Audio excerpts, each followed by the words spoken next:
Metro Police just released the body camera video of a shooting in Smoketown that injured 2 LMPD officers and the suspect. It happened back on November 19th. Police said 3 officers attempted to arrest 19-year-old Jeremiah Thompson for driving a stolen car.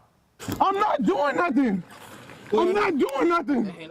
I'm not doing nothing. I've got to hold. So at this point, this is where, during the struggle with officers, Thompson's gun goes off. One officer was shot in the hand, the other in the leg. Thompson was also shot. A female bystander used her cell phone to record the situation, urging the suspect to put his hands behind his back. It's an action the chief praised, but also said could be a problem. I have no problem with people recording what we do. Right? We wear body cameras. Everything we do is subject to public scrutiny. Fine with that. Keep your distance. Don't insert yourself in it, because it creates risk not just for you but for those officers as well. And so we ask that if you want to record officers, do it respectfully at a distance and don't become part of the situation. The chief said the 2 officers who were injured are recovering at home on medical leave. You don't live there. An emotional response from Old Louisville residents last night following Metro Council's decision to table a potential ban on semi-trucks in their neighborhood.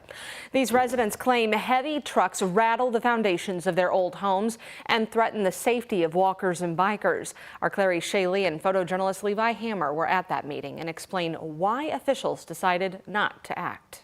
It will be tabled. Frustration at Louisville Metro government. The Public Works Committee votes to revisit the ordinance that would restrict semi-trucks from passing through Old Louisville off I-65. Residents say the big trucks not only rattle the foundations of their historic homes, but pose a safety threat. We've got damage on the side of our house where trucks have actually hit our house. Twice I have literally been almost hit. The proposed ordinance would have added restrictions on Oak and St. Catherine Streets, Ormsby Avenue, among others. Since the second one that I've been in council, heavy trucks have been flowing through Old Louisville sector and harming infrastructure. The proposal receiving pushback. Has there been any consideration here about the restaurants, the grocery stores, and the other businesses that operate in these areas? Members of the groups enforcing it asking for more time. Would only be helpful for us to get a better handle on being able to deliver something to the community that we can stand behind. Are there unintended consequences with this? Should we really be looking at what maybe a freight plan or things like that look like to tell trucks where they should be going? As semis continue to rattle Old Louisville, residents are left wondering what else to do. I'm at wit's end. Nobody's listening. Nobody cares. In Louisville, Clary Shaley, WHAS11 on your side. The Public Works Committee does not have another meeting this year as Metro Council goes on holiday break starting December 16th. So it's unclear when the issue will be discussed again. Councilman Philip Baker lost re-election to J.D. Leninger, who will take over District 6 duties come January. As far as the downtown Clark Memorial Bridge, the 2nd Street Bridge in Louisville, the Transportation Department has new signs up announcing new weight restrictions for that old bridge. Now, many people use the bridge to avoid tolls on the other downtown bridges, but engineers with the Kentucky Transportation Cabinet noticed some issues that need repairs. Our Ian Hardwitt explains. New signs on the George Rogers Clark Memorial Bridge show reduced weight limits for trucks driving over the Ohio River. This is a precautionary measure, and it is safe for all travelers. Inspectors with the Kentucky Transportation Cabinet found deteriorating steel beams on the 95-year-old bridge, showing the 2nd Street Bridge's age. The fixes needed are still in the planning phase. The timeline for the repairs is not yet available. We still need to develop repair plans. So as soon as we have more information regarding those plans, we will plan to share that with the public. Meanwhile, cars, pickup trucks, vans, and SUVs are unaffected by the weight changes, which are measured in tons. Type 2 vehicles like garbage trucks now have a 25-ton limit, down from 27. Type 3 vehicles, which are slightly larger, are down to 29 tons from 34.